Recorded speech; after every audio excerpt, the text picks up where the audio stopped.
Nabi yang mana? Nabi itu kakeknya siapa? Kakek aneh apa kakek ente? Dulu ngomong begitu, kakek aneh apa kakek ente? Yang diomongin itu di sidang saudara saya. Aidit itu diakui oleh anaknya yang bernama Ilham Aidit bahwa mereka adalah marga Ba'lawi. Assalamualaikum warahmatullahi wabarakatuh. Alhamdulillah wassalatu wassalamu ala Rasulillah. Asyhadu an la ilaha illallah wahdahu la syarikalah wa asyhadu anna Muhammadan abduhu wa rasuluh. Allahumma salli wa sallim wa barik ala sayyidina Muhammad wa ala ali sayyidina Muhammad. Sahabat pecinta channel Cinta Tasbih, pada kesempatan kali ini marilah kita ikuti kajian yang telah disampaikan oleh Kiai Haji Imaduddin.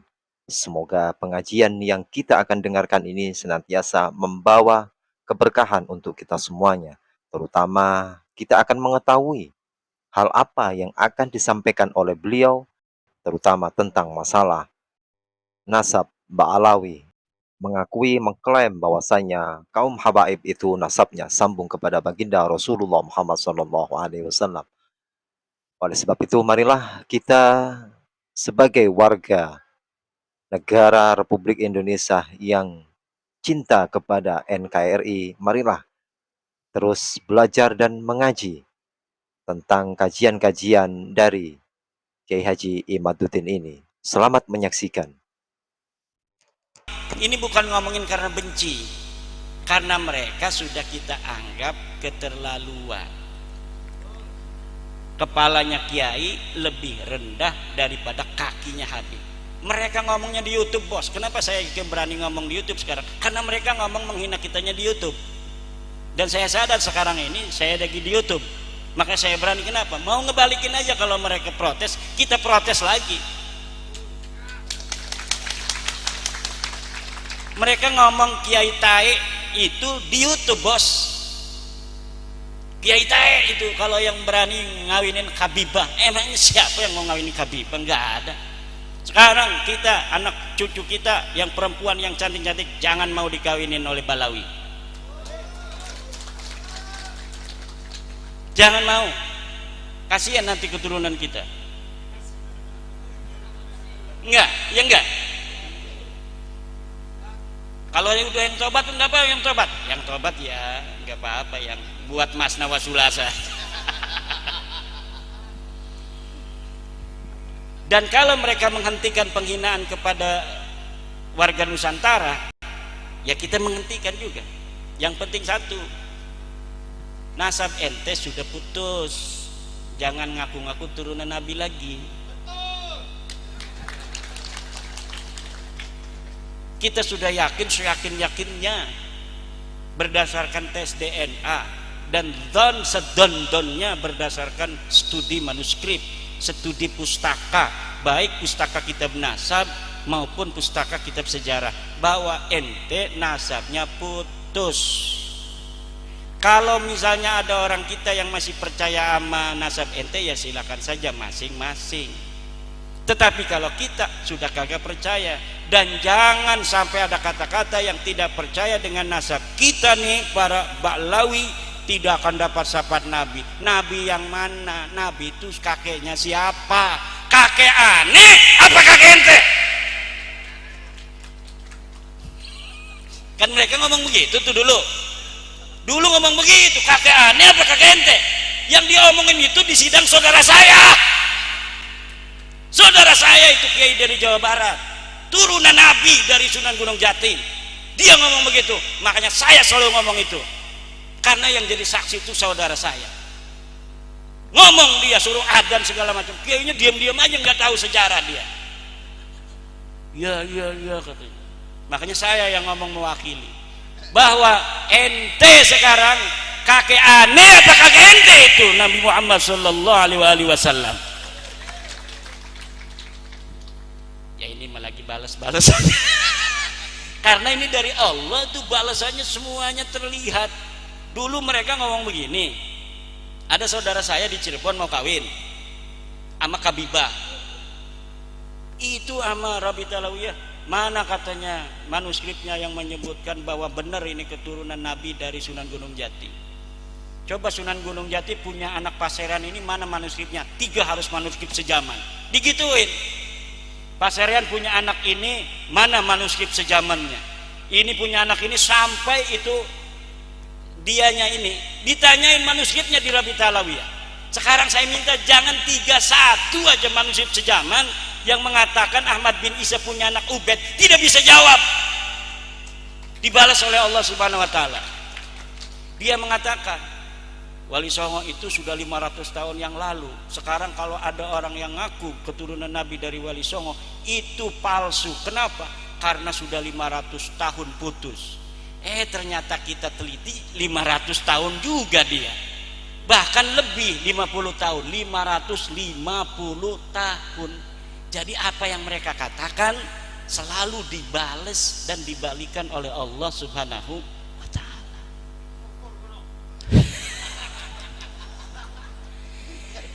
Ini saya juga aneh ini. Coba bapak-bapak, kalau bapak-bapak sudah merdeka hatinya ya, merdeka serak saja. Itu luar biasa. Allahumma sholli ala sayyidina Muhammad. Tapi kalau yang belum merdeka ini punya ngedengerin saya. Pengennya nonjok aja. Tapi insya Allah kita karena tujuannya baik, kita bukan benci sama mereka loh. Kita benci kepada apa yang telah mereka ucapkan di YouTube itu. Kita benci pengakuan mereka yang sudah terbukti palsu, kemudian mereka tidak mau menerima. Itu saja. Kalau mereka mau menerima, oke, wahai seluruh masyarakat Sragen, saya minta maaf kalau ada kesalahan, dan saya sekarang tidak lagi mengaku turunan Nabi. Tolong saya undang untuk selawatan di Mambaut Thayyibah. Diundang dapat. Udah mau juga. Udah nggak ngaku lagi turun Nabi. Betul.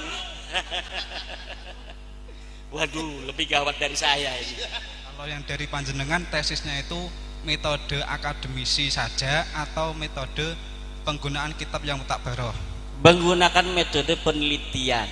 Metode penelitian itu harus melakukan proses heuristik. Heuristik itu mengumpulkan seluruh sumber. Jadi disebutin sumbernya yang berkaitan dengan As-Sabalwi. Yang kedua adalah proses kritisasi sumber. Setelah sumbernya itu ada, dikritisi. Satu, ini kitab layak tidak, valid tidak untuk dijadikan sebuah sumber. Oh ternyata ini diinterpolasi, ini kitab palsu, abaikan. Seperti ada di Balwi itu kitab namanya Abnaul Imam, dikarang abad ke-5, tapi isinya sudah ditambahin oleh Habib Jamalul Lail. Jadi kitabnya sudah tidak asli lagi.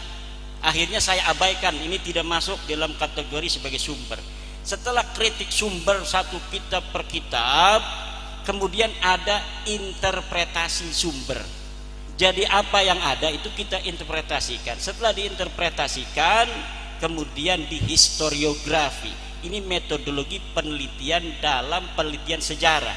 Karena apa? Karena Abdullah atau Ubaid ini adalah tokoh sejarah. Tokoh sejarah yang harus diverifikasi, benarkah dia historis atau ternyata dia ahistoris. Maka diperlukan metodologi sejarah dalam memverifikasi apakah seorang ini betul-betul historis atau dia adalah ahistoris. Dan terbukti sosok Ubaid ini tidak ada di dalam kitab-kitab, di dalam buku-buku sejarah yang ada pada masanya atau masa yang paling berdekatan dari kitab yang ditemukan yang membicara tentang keluarga mereka. Itu metodologi penelitian sejarah. Kalau tidak boleh dalam sejarah kita menggunakan metodologi penelitian ilmiah tentang pemikiran. Pemikiran itu boleh berbeda antara orang masa lalu dengan orang zaman sekarang. Kalau khobar berita tidak boleh berbeda. Sumbernya itu harus sama dan harus ittisal karena dia riwayat sejarah.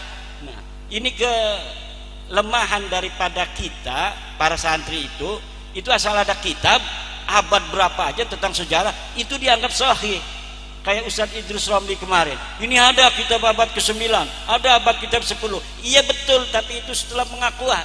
Sebelumnya di abad 4 itu, di mana yang diakui itu hidup, tidak disebutkan dia punya anak namanya Ubaid. abad yang kelima tidak ada, abad keenam tidak ada, abad ketujuh tidak ada. 550 tahun dia tidak disebut sebagai punya anak namanya Ubed, kok tiba-tiba di abad 9 disebutkan dia mempunyai anak namanya Ubed. Berarti berita di abad 9 ini adalah berita palsu. Itu ya. Satu lagi mungkin permohonan gitu. Karena ini kan tesis karya ilmiah, mungkin banyak terjadi perbedaan pendapat. Nah, kemudian ini menyangkut keyakinan juga bahwa Mbak Alwi itu tidak sampai ke Rasul nasabnya. Secara ilmiah kan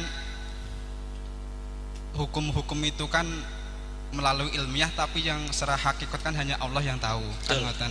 Nah, untuk mengetahui ini sudah sesuai dengan hakikatnya kan hanya Allah yang tahu, karena ini tarafnya ilmiah. Nah, kayaknya ini tes DNA juga mendekati itu.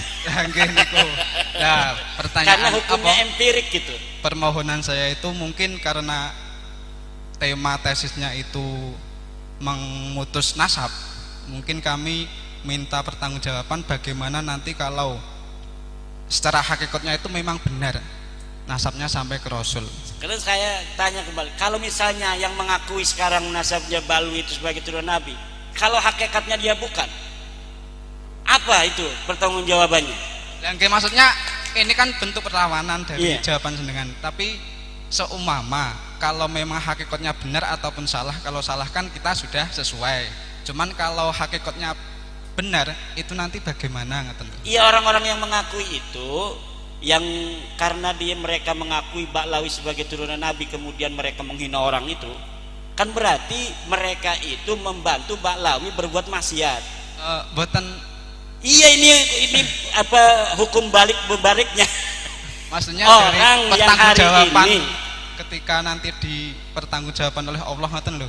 Iya, pertanggungjawaban Allah kepada Allah. Orang yang sekarang mengakui Ba'lawi yang sudah terbukti secara ilmiah, secara DNA, secara pustaka, secara sejarah, sudah putus mustahil menurut DNA dia keturunan Nabi, sekarang masih mengakui. Apa pertanggungjawaban jawab mereka nanti kalau di hadapan Allah mereka disebut memasukkan keturunan Nabi yang bukan turunan Nabi sebagai keturunan Nabi?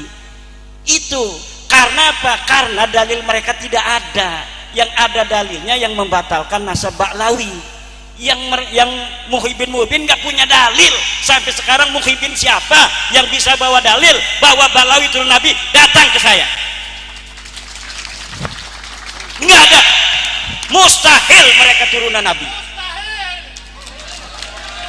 Itu masalahnya, kita punya dalil, mereka nggak punya dalil. Yang nggak punya dalil harus ngalah. Mereka nggak mau ngalah, ya udah nanti hakikat itu sesuai dengan dalil. Hakikat itu akan sesuai dengan dalil. Apakah semua marga Habib yang ada di Indonesia semua nasabnya ke Ba'lawi? Atau mungkin adakah Sayyid atau Syarif diklaim Ba'lawi terus ikut ke Ba'lawi sampai sekarang? Suwun. Ya. Kalau Ba'lawi yang ada di Indonesia itu marganya seperti Al-Asgab, Al-Attas, bin Syihab, Al-Idrus, Al-Jufri, Maulad Dawilah. Nah, itu semua Ba'lawi semua, dan itu bukan turunan Nabi Muhammad sallallahu alaihi wasallam bil marrah. Bin Yahya, Bilqais itu bukan turunan daripada Nabi Muhammad SAW. Lalu adakah dari Sayyid Syarif itu yang dibalawikan? Ada, contohnya Basyaiban yang Al-Idrisi seperti Sayyid Julfikar itu keturunan Nabi asli. Itu sama marganya dengan Sayyid Alwi Al-Maliki Mekah. Sayyid Muhammad bin Alwi Al-Maliki Mekah itu turunan Nabi asli dari marga Al-Idrisi. Dia bukan Ba'lawi, dia bukan Habib, tapi dia Sayyid Syarif dari marga Al-Idrisi Maroko yang tinggal di kota Mekah Al-Mukarramah. Termasuk bin Yahya itu bukan keturunan Nabi Muhammad SAW, mustahil itu. Kalau Al-Aidid itu Al-Aidid itu Ba'lawi. Ya, DN Aidit itu diakui oleh anaknya yang bernama Ilham Aidit bahwa mereka adalah marga Ba'lawi, mereka adalah Habib. Selain Aidit yang masuk komunis juga ada Fahrul Barokbah di Kalimantan, ada juga yang satunya Sofyan Barokbah. Itu semuanya ditembak mati oleh tentara Republik Indonesia tahun 1965. Saya kenal ada sebenarnya jalurnya Al Hasani, terus tapi yang isbat itu RA, itu sebenarnya bagaimana itu? Asalnya mereka itu RA itu hanya mengisbat keluarga mereka, dibentuknya mereka untuk keluarga mereka Ba'alwi, tapi akhirnya lama-lama mengklaim bahwa seluruh yang ngaku dzurriyyat Nabi harus diisbat, diteken oleh RA. Akhirnya banyak seperti orang-orang yang marga Al-Hasani pun dia menjadi keturunan Nabi karena diteken oleh RA. Begitu. Yang jalur Al-Hasani tetap membela Ba'alwi. Seharusnya yang dia menyelamatkan diri ya. Loh, saya itu bukan Habib, saya ini Sayyid, kan gitu seharusnya. Karena dia ke yang lain belum tentu disahihkan. Dia yang udah menyohhekan Ba'lawi, kalau ke yang lain belum tentu disahihkan. Naat itu sulit itu untuk mendapatkan sertifikat nasab dari Naqobah, Ansab, Auliya Tis'ah, itu sulit, harus pengkajian. Makanya ada infaknya 1 jutaan. Kenapa? Karena penelitiannya lama. Kalau kita daftarin itu lama ditelitinya, ada harus nanya dulu ke kampungnya, bener nggak dia ini ponakannya ini, bener nggak ini dia ini punya hubungan dengan kiai ini. Itu biasanya begitu. Makanya perlu ada dana itu untuk bensin muter-muter memvalidasi daripada laporan kepada Naqobah, Ansab, Auliya Tis'ah gitu. Dalam sebutan habaib atau Ba'alwi ya, apakah itu sebenarnya ada yang benar-benar dzurriyyah Rasul yang disebut Sayyid atau Syarif tapi disebut Habib, artinya dihabibkan, bukan makamnya ya, orangnya masih hidup sekarang? Ya kalau jelas dia bukan Ba'alwi, walaupun disebut apa, disebut Said, disebut Habib segala macam, kalau dia bukan Ba'alwi mungkin saja dia nyambung. Tapi kalau Ba'alwi sudah yakin, karena saya menelitinya hanya Ba'alwi. Kalau Ba'alwi ini sudah mustahil mereka keturunan Nabi besar Muhammad sallallahu alaihi wasallam. Berarti kalau ada Sayyid atau Syarif mau dipanggil Habib salah sendiri ya? Salah sendiri. Nggih pun aten matur suwun sangat. Nggih no. Ya kudune ya Sayyid ngoten. Yang sudah terlanjur diisbat oleh Ba'lawi itu silakan datang ke Naat, Naqobah, Ansab, Auliya Tis'ah untuk diverifikasi nasabnya. Kalau misalnya dibilang sudah sahih, ya disahihkan. Kalau tidak, diberikan lagi, cari naskah lainnya, mungkin ada yang tertinggal atau lain sebagainya. Tidak berani orang Naat atau orang ini itu mengisbat atau membatalkan nasab seseorang. Mempercayai amaliyah Ba'alawi, sikap kita bagaimana terhadap mindset yang dipropagandakan bahwasanya amalan beliau itu lebih utama ketimbang amalan-amalan para wali songo dan muassis Ahlussunnah wal Jamaah sendiri. Ya kalau wali songo kan nasabnya jelas, silsilahnya jelas, gurunya jelas. Kalau mereka kan gurunya yang nggak jelas. Silsilah Alawiyah itu katanya dari ayah ke bapak, ke kakek terus sampai Nabi Muhammad. Diverifikasi yang nasabnya aja yang 3 orang nggak ada. Yang 1 orang masih bayi, bapaknya udah meninggal, ya berarti nggak nyambung. Lah kalau wali songo itu dari guru ke guru, kadang bukan ayahnya, dari guru ini guru ini guru ini, nyambung semuanya, terverifikasi, nama-namanya semuanya para ulama. Nah kalau dilihat dari situ, maka amalan-amalan wali songo dari silsilah nasab sanad ilmu dari wali songo itu lebih utama dari silsilah sanad ilmunya Ba'lawi. Gus Dur itu turunan daripada Rasulullah, nasabnya itu terverifikasi, seluruh keluarga dari Sunan Ampel, Sunan Giri, dari Joko Tingkir, semuanya iktiraf dengan. Tapi beliau kan kalau ngomong nasab bercanda-canda aja, tidak serius. Kenapa? Karena dalam ajaran Wali Songo nasab itu tidak penting. Yang penting itu ketakwaan. Orang bertakwa itu orang yang mulia. Orang yang berilmu itu orang yang tinggi pangkatnya. Kalau ente ingin jadi mulia, bertakwalah. Kalau ente ingin tinggi pangkatnya, berilmulah. Itulah ajaran Wali Songo. Tadi dari Semarang, Gus Ihsan, ya Habib-Habib punya murid enggak? Muridnya siapa yang jadi kiai atau yang jadi ulama? Semuanya yang diaku itu kebanyakan murid dari kiai yang udah jadi kemudian diaku muridnya. Para itu Habib kata itu Gus yang Ihsan punya tadi. santri. Mereka rata-rata itu menerima santri yang sudah jadi, yang siap manggung. Gini apa betul? Tapi mengapa ketika mereka sudah kenal Habib, cintanya pada Habib kadang melebihi cintanya pada Kiai NU? Ini kan tidak fair ini. Lurus sama betul? Oh, mereka itu tinggal nompo dadi garek manggung. Lah yang didik dari Abatasa, Mubtada, Khobar, Amsilatu, Tasrifiyah dan lain-lain ku sopo sing didik? Habib atau Kiai NU? Lah kok rasa sadar-sadar? Ya bisa jadi begitu. Kita kan jarang lihat di YouTube mereka itu baca kitab Fathul Mu'in, baca kitab Ihya, baca kitab Sahih Bukhari, yang gundul.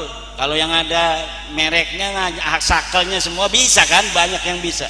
Yang gundul, yang cetakannya cetakan Toha Putra Semarang, yang zaman dulu yang nggak ada titik koma itu. Baca coba. Itu mahasiswa Mesir aja S2 belum tentu bisa itu baca kitabnya ala santri Lirboyo, ala santri Ploso, ala santri-santri Salafiyah di Indonesia. Kenapa? Santri di Indonesia bukan hanya bisa membaca, tapi faham akan ilmu balaghahnya, paham akan ilmu badiknya, paham akan ilmu ma'aninya, paham akan itu faidah-faidah, ada sin, faidah-faidah, ada hamzah apa, gimana mana konsekuensinya apa. Itu kiai-kiai kita dalam memahami agama begitu universal, begitu komprehensif, dan dapat diandalkan untuk bisa menjaga agama Islam tetap murni ila yaumil qiyamah. Jadi betul, saya setuju dengan Gus Ihsan tadi itu. Banyak yang penceramah baca selawat aja jadi ulama besar. Kalau dari Balwi, betul nggak?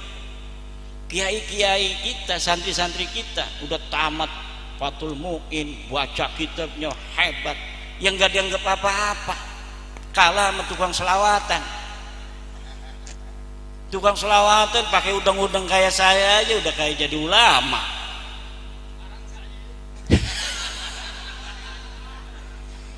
Baca Fathul Qorib kagak bisa, ada yang baca kitabnya dari kiri dulu, kan aneh. Membatalkan kewalian yang diakui oleh Pak Alawi itu sendiri. Masya Allah. Caranya bagaimana ya? Terus emang tadinya sohe dia jadi wali, dibatalin segala itu. Wali itu kata para ulama-ulama ibaratnya pakai laulal fuqaha'u awliya'an lillahi makanatil awliya. Kalaulah para ahli fikih yang ngaji Fathul Mu'in, Fathul Qorib itu bukan para wali, maka tidak ada para wali. Nah sekarang ini kan para wali itu yang macam-macam, gila-gila begini wali gitu. Yang rambutnya gondrong-gondrong dikit, bukan kayak KSP, bukan. Yang gondrong-gondrong aneh-aneh wali. Padahal wali itu Kiai Riyad itu waliullah. Dari mana taunya? Dari santrinya yang ngaji kepada dia. Karena wali itu adalah ulama yang ngajarin ilmu. Cuma ini apa namanya, definisi wali itu bergeser. Kenapa bergeser? Kita bukan hanya dipengaruhi oleh ajaran Islam, tapi juga ajaran-ajaran non-Islam. Karena tradisi yang semacam wali-wali ini juga ada di agama-agama lain. Para pendeta-pendeta segala macam itu ada di agama lain sebelumnya yang diwakili orang suci. Coba orang gila di India itu, yang beragama Hindu India itu, kalau ada orang gila diem aja begini, disembah langsung. Saya pernah lihat di YouTube ada orang gila di pasar itu, dia diem aja nggak bergerak-gerak begini. Itu setiap orang yang lewat sujud dulu, ada lewat sujud lagi. Kenapa? Di agama lain pun ada tradisi yang seperti Indonesia, orang-orang suci yang disebut di Indonesia atau dalam agama Islam para wali. Sebenarnya definisi kewalian di dalam Islam itu sudah jelas di Al-Quran. La ala inna awliya Allah la khaufun alaihim walahum. Ciri utamanya adalah tidak ada takut terhadap apa yang akan terjadi dan tidak ada sedih terhadap apa yang sudah terjadi. Kalau bapak-bapak di dalam hatinya ada misalnya habis ditipu orang 2 juta suruh beli kiswah Ka'bah, sudah terjadi, nggak pernah disedih-sedihin, ya udah aja itu sudah terjadi. Itu salah satu ciri wali. Kalau misalnya menghadapi sesuatu masalah di depan tidak pernah ada rasa takut, itu ciri-ciri wali. Kalau ada dua-duanya, i'lam annaka waliyun min auliyahi subhanahu wa ta'ala. Kalau kita tidak ada rasa sedih terhadap apa yang sudah terjadi, tidak ada rasa takut terhadap apa yang akan terjadi, maka ketahuilah bahwa Bapak sudah mempunyai ciri utama dari seorang wali, yaitu la khaufun alaihim walahum yahzanun. Karena yang namanya hazan, adamul husni wa adamul khauf, itu fi'lul qalbi, itu tidak ada yang tahu. Yang tahu hanya kita dan Allah subhanahu. Kalau orang cuma nebak-nebak, orang yang bergaya atau di branding wali akhirnya jadi wali. Kiai Riyad kita bikin aja YouTube 5 bahwa karomahnya dia bisa terbang dari pohon ke pohon gitu. Pernah ada yang bercerita Mangkulan bin Fulan bahwa Kiai Riyad ini lama-lama Kiai Riyad ini banyak tamu kesini bukan mau naro santri, mau minta air kesini. Bikin aja branding begitu. Sekarang wali-wali di YouTube itu banyaknya branding. Orang kita bisanya kayak Gus Samsudin doang tuh bikin brandingnya begitu. Bikin setting-settingannya gampang ketahuan. Orang-orang lain bisa bikin setting menjual-jual keluarganya. Kita ini nggak bisa. Orang sekelas yang sudah ngaji tamat Fathul Mu'in aja nggak bisa kita jual. Kadang-kadang mau muncul aja kita nggak ikut-ikut menyebarkan. Mereka itu orang yang mempunyai persatuan keluarga. Sedikit aja ada potensi dikembangin, di branding. Makanya bagaimana cara membatalkan kewalian mereka? Nggak usah dibatalin, wong tadinya juga nggak sahih kok. Udah batal sendiri, orang nggak pernah sahih kok, gimana cara ngebatalinnya? Pokoknya sekarang kalau kita pengen dapat barokah, lihat orang yang ngaji di musola-musola kita, yang ngaji tuh, yang ngajinya cuma 5, yang 2 ngantuk, yang 1 permisi. Lah itu wali Allah yang akan membawa abadinya agama ila yaumil qiyamah.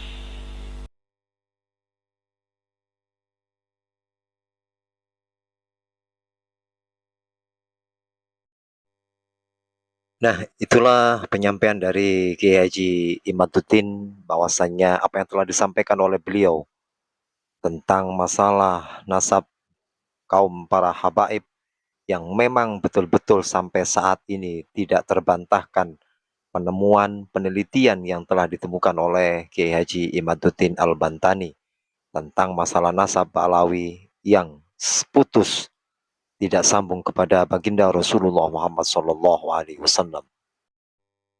Semoga apa yang telah disampaikan oleh beliau menjadikan kita sebagai orang ataupun warga negara Republik Indonesia ini terus mencintai para ulama, para kiai, dan semua para habaib.